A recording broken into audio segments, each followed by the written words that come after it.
A couple of days ago, I watched a video from a movie that I loved growing up called Jump In. The second I saw this clip, I felt as if I was transported back to 2007, and I felt kind of sad. I felt kind of nostalgic. And all of this got me thinking about movies and nostalgia, how they connect, why they matter, and why revisiting old classics feels so comforting. Movies are more than just entertainment. They're time capsules. Watching something like The Lion King or Back to the Future isn't just about the story, it's about where you were when you watched it for the first time. Maybe it was a summer break or family movie night or even a random afternoon that somehow stuck with you. What's interesting is how movies can evoke memories that can go beyond the screen. It's not just the plot or the characters, it's the way they're tied to a specific moment in your life. Rewatching an old favorite can feel like stepping back into a moment, even if it's just for a little while, for a few minutes, for an hour, for 90 minutes, 2 hours, 2.5 hours, whatever. And it's not just the classics that do this. Sometimes it's just random movies. Because like for me, it's the strangest movies ever, like Scary Movie 2, 8 Mile,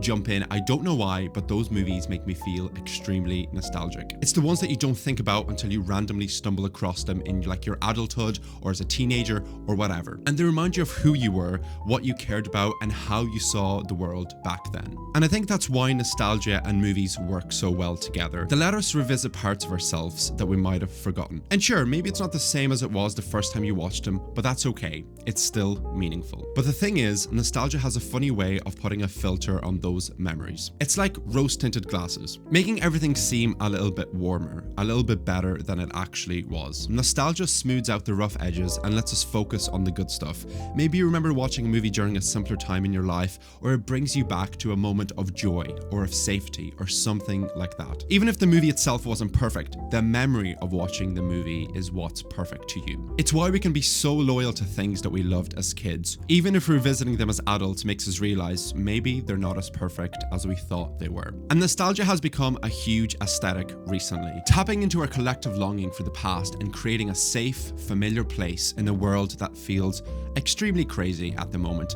And it just feels comforting to just go back into that world. And it's why we're seeing so many movies recently and TV shows that lean heavily into retro aesthetics. Things like Stranger Things, which is set in like the 1980s, or Summer of '84, which wraps its coming of age thriller in like this vintage aesthetic. And these stories don't just tell us about another time, they recreate the feeling of it. Or even films like Licorice Pizza or Once Upon a Time in Hollywood use period details to transport us, not to a specific decade, but to a cultural movement that feels comforting in its simplicity. There's so many movies and shows, you can probably think of many and I can think of more, but those are just a few examples that I feel like are really like tapping into like the aesthetic, the vintage aesthetic, and just bringing us back. But sometimes those rose-tinted glasses can feel a little bit tricky. They can make us hold on to an idealized version of something that just doesn't hold up anymore. Like, have you ever went back to a movie that you loved as a kid and you realized it kind of sucks? It's just not that good. Like so many little things that you're like, wait, this kind of sucks. Maybe the jokes didn't land, or like the pacing is off, or the acting, or something is just making you feel a little bit,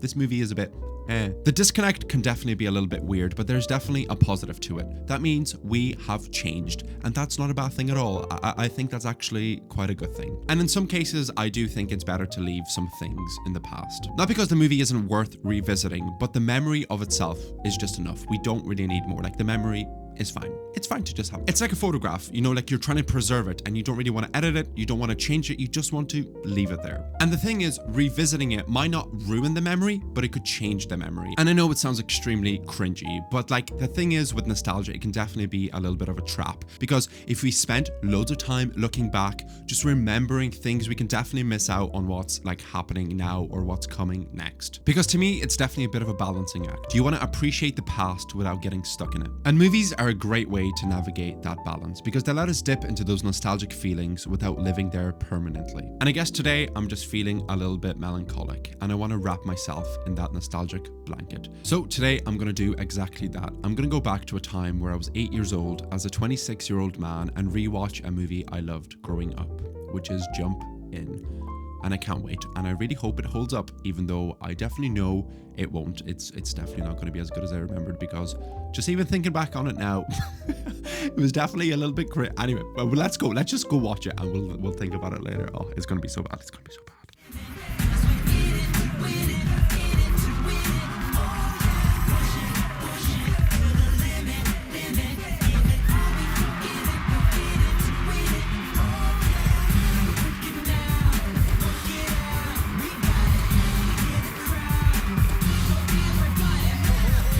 The hardest thing about this entire video was actually picking the movie to watch, because so many movies that I grew up with obviously make me feel extremely nostalgic, and TV shows like we have Drake and Josh, iCarly, Hannah Montana.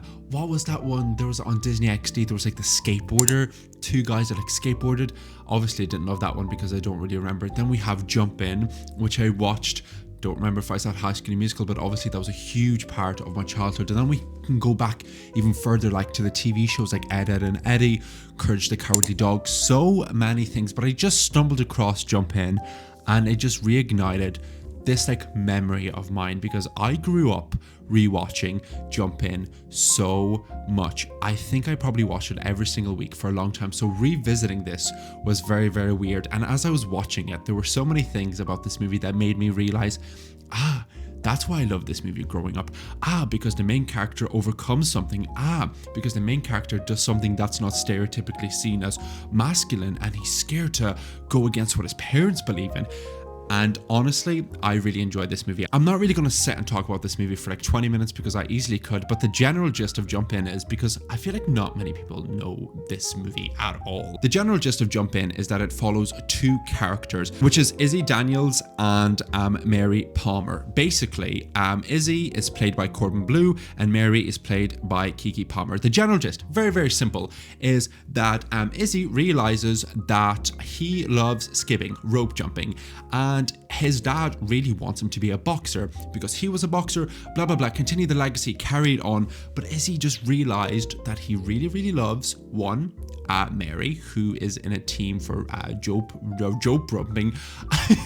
rope jumping, and he also realized that he loves that sport more than boxing, because boxing has been shoved down his throat his entire life, and now he's realizing maybe you can't really force what you really loved. And I remember watching this as a kid and being like, damn, there's so many things that like my mum really wanted me to do that I didn't really want to do. And I remember whenever High School Musical became a thing, because I watched High School Musical after this, because I think it came out the year after, and whenever I saw Corbin Bleu, I genuinely actively remember being like, I'm not watching this because he's not jumping rope, he's not skipping in this, and I refused to watch it. That's how much this movie meant to me. And reflecting back on it, what really made this movie important for me was the general form of the movie. It's the very generic form of this character wants to do this, but he's scared to disappoint, and in the end he finds his true self and actually does his passion, does what he really loves. And I think, I don't even know, I would have been like 8 or 9, and I probably loved singing. Just, I had a karaoke machine and all I wanted to do was sing, but then I was like, no, I need to go play basketball, but my true passion is singing. And I remember watching this and be like, he's just like me. And I barely knew English at the point, and I genuinely probably have cried to this movie. That's how much of a loser I was growing up. And I know it's probably a little bit of a stretch, but to me, I think this movie was also important because it showcased that the idea of masculinity is just stupid, that I don't have to do like manly sports, manly things, because I remember being so insecure about, like, I remember wanting to like dress cool and wanting to not play like sports and want to sing more. But I also remember being told that you should have been born a girl. But I also remember #sad moment getting bullied for that sort of stuff.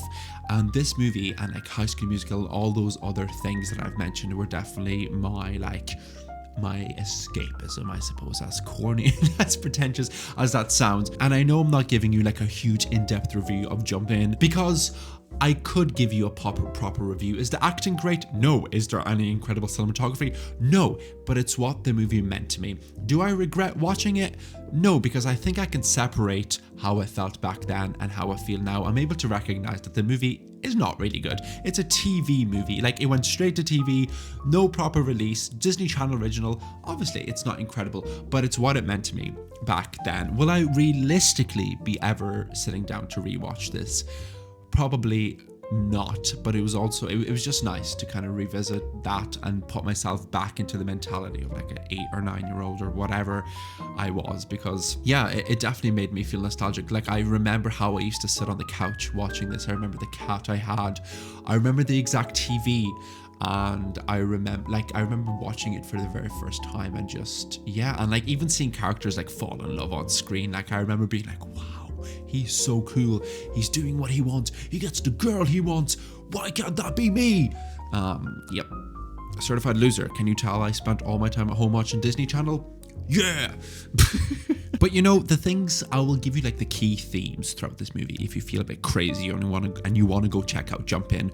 So the things that I think this movie actually highlighted to me as an 8-year-old that I really, really loved was that it made me think about following your passions, breaking stereotypes, looking at family expectations and identity, friendship and teamwork, because they're like the relationships between the characters, especially within like the Double Dutch team, like showcases the power of friendship and trust and collaboration to achieve something big, and I definitely needed that growing up. And then overcoming peer pressure, I was definitely a bit of a shy kid growing up, so that one was important to me too. And then resilience and determination. Growing up, I just loved movies where the characters just did not let anything get in their way. They were just so determined, nothing could bring them down. And Izzy in this movie like learns the value of hard work, perseverance and resilience to like overcome the challenges and improve his skills. And then honestly, I just really, really love this movie, and I might go back and rewatch. Sorry, I keep talking about my hair. I just watched it and it just looks so stupid.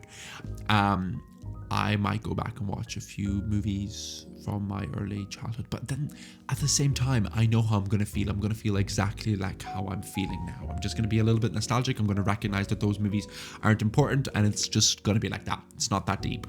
But yeah, Jump In is really fun. Has anybody actually ever watched this movie? Because if you have, please let me know. I am so curious, because I feel like I'm the only person in this world that knows about Jump In with Corbin Bleu. Crazy.